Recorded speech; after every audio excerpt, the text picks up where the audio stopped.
विज्ञान सेतु फाउंडेशन के YouTube channel पर आपका स्वागत है। यह प्रस्तुति विज्ञान सेतु फाउंडेशन द्वारा समाज में जागरूकता बढ़ाने की अपनी प्रतिबद्धता के अंतर्गत लिया गया एक कदम है।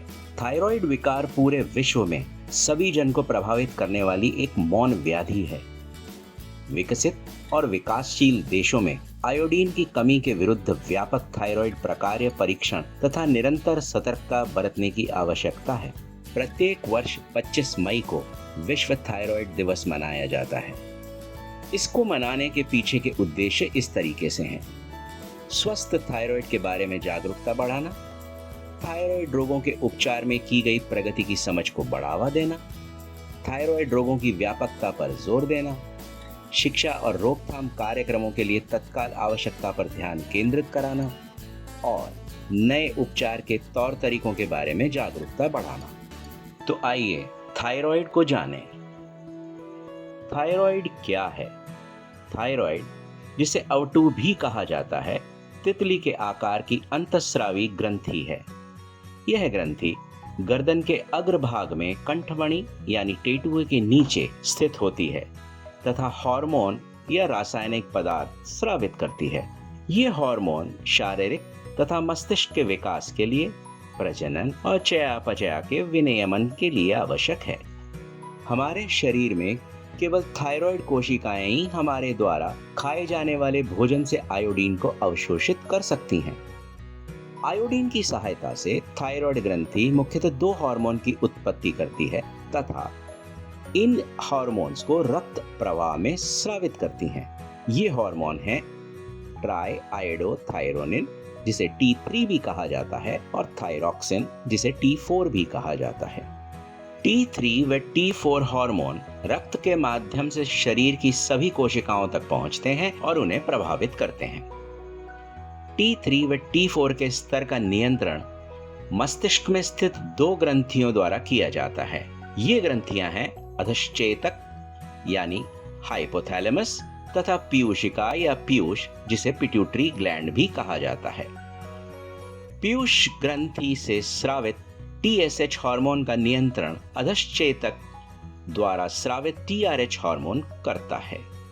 जब T3 और T4 का स्तर सामान्य से कम होने लगता है, तब पीयूष ग्रंथि TSH नामक हार्मोन को स्रावित करती है ताकि थायराइड ग्रंथि अधिक मात्रा में इन हार्मोन को उत्पन्न कर सके।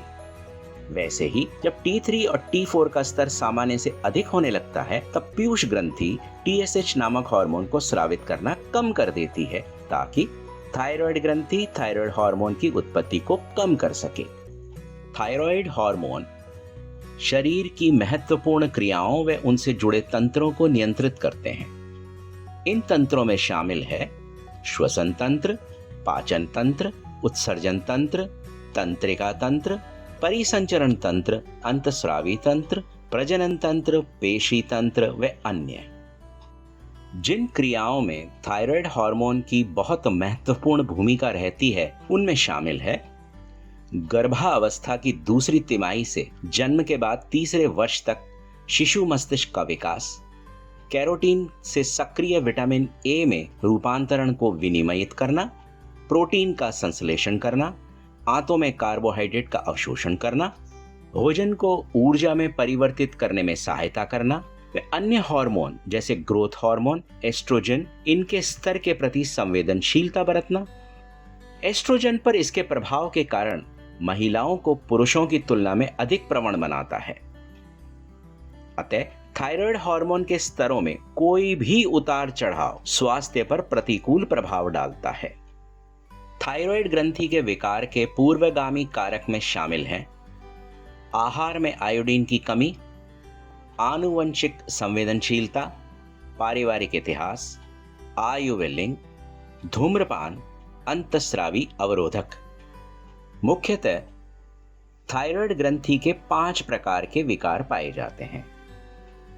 हाइपोथायराइडिज्म, जिसे अवटु अल्पक्रियता भी कहते हैं, हाइपरथायराइडिज्म, जिसे अति गल ग्रंथिता भी कहते हैं, गंडमाला या घेंगा रोग, जिसे गॉइटर के नाम से जाना जाता है, हाशिमोटो थायराइडाइटिस व गल ग्रंथि कर्क रोग, जिसे थायराइड कैंसर भी कहते हैं। हाइपोथायरॉयडिज्म या अवटु अल्पक्रियता के कारण। न्यून क्रियाशील या अंडर एक्टिव ग्रंथि होने के कारण थायराइड हार्मोन का निम्न स्तर तक पहुंचना। इस अवस्था के कई कारण हैं, जिनमें हाशिमोटो थायराइडाइटिस, अति गल ग्रंथिता के उपचार की अतिमात्रा अर्थात हाइपरथायरॉयडिज्म के उपचार के दौरान औषधि की अधिक मात्रा होना, थायराइड की शल्य चिकित्सा अथवा विकिरण चिकित्सा, जन्मजात पीयूष ग्रंथि के विकार का होना, गर्भावस्था व आयोडीन की कमी, ये सारे पूर्वगामी कारक हाइपोथायरॉयडिज्म को उत्पन्न करने में सहायक होते हैं। हाइपोथायरॉयडिज्म के लक्षण। प्रारंभिक अवस्था में लक्षण ध्यान में नहीं आते हैं, लेकिन थायराइड हार्मोन की जैसे जैसे कमी बढ़ती जाती है, ये लक्षण अधिक स्पष्ट होते चले जाते हैं। इनमें शामिल है थकावट, शिथिलता, चिंता, उदासीनता, अवसाद, वजन का बढ़ना या वजन कम करने में कठिनाई होना, सूखी त्वचा और उस पर खुजली का होना, ठंड के प्रति संवेदनशीलता का बढ़ना और हाथ, पैर और चेहरे का फूलना, बालों का पतला होना, अत्यधिक बाल झड़ने से गंजापन होना, हृदय गति धीमी होना, कब्ज की शिकायत, भुलक्कड़पन, एकाग्रता की कमी, आवाज में कर्कशता, अनियमित मासिक धर्म व अधिक रक्तस्राव, मांसपेशियों में पीड़ा, कठोरता व ऐंठन, जोड़ों में सूजन व दर्द, रक्त कोलेस्ट्रॉल का बढ़ा हुआ स्तर और गंडमाला यानी बढ़ी हुई थायराइड ग्रंथि। संक्षेप में हाइपोथायरॉयडिज्म के लक्षणों को यहाँ देखा जा सकता है। पूर्व में बताए गए लक्षणों के अलावा बच्चों और किशोरावस्था में निम्न लक्षणों को भी देखा जा सकता है। शरीर के विकास में अवरोध के कारण ठिगनापन या बौनापन का होना, स्थायी दांतों का देर से विकसित होना, यौवनावस्था तक पहुंचने में विलंब होना और धीमा मानसिक विकास होना। छोटे बच्चे या शिशुओं में इन लक्षणों को देखा जा सकता है। हाथ और पैर का ठंडापन, पेट फूलना, कब्ज की शिकायत, जीभ पर सूजन, अत्यधिक नींद, शिथिल मांसपेशी, रोने की आवाज में कर्कशता, न्यूनतम या कोई शारीरिक विकास का नहीं होना, कामला या पीलिया का बार बार होना, नाभि हर्निया, सांस लेने में कठिनाई का होना। हाइपरथायरॉयडिज्म या अति गल ग्रंथिता के मुख्य कारण। अति सक्रिय या ओवर एक्टिव ग्रंथि द्वारा थायराइड हार्मोन, विशेष रूप से T4 का उच्च स्तरीय उत्पादन, इसे थायरोटॉक्सिकोसिस भी कहा जाता है।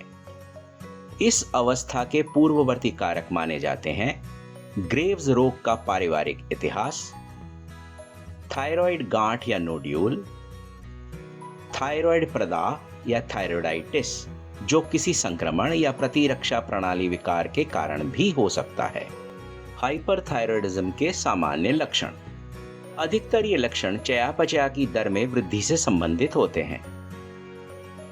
आंखों पर उभार का होना, घबराहट, चिंता, चिड़चिड़ापन, अस्थिर मनोदशा, एकाग्रता में कमी, मलत्याग में बढ़ोतरी, तेज और अनियमित हृदय की धड़कन, भूख बढ़ने के साथ वजन का कम होना, गर्मी के प्रति असहिष्णुता, अत्यधिक पसीना आना, अशांत निद्रा, सांस लेने में कठिनाई, मांसपेशियों की कमजोरी और थकान, हाथ और उंगलियों का कंपित होना, त्वचा का पतलापन व त्वचा पर पित्ती निकलना, भंगुर बाल और उनका झड़ना, मासिक धर्म प्रभाव में कमी, बांझपन, कामेच्छा की कमी और गंडमाला यानी बढ़ी हुई थायराइड ग्रंथि।